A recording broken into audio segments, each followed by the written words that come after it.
आसनावर बसवलं. मग विचारलं नारद मुनी त्यांना, त्रिदेव आपलं चतुर्देव तुम्ही कसे काय इथं? ते काही नाही, असा फिरत फिरत फिरत फिरत आलो, तुमचं राज्य दिसलं, निघाला आलो तुमच्या राज्यामध्ये.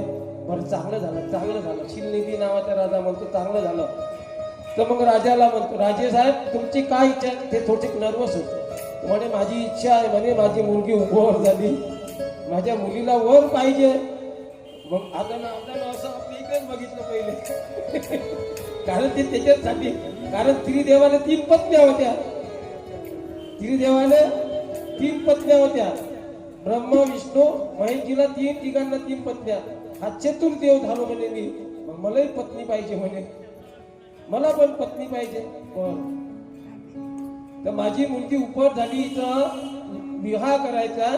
तर असं म्हटल्याबरोबर नारदांना आपल्याकडे नाही का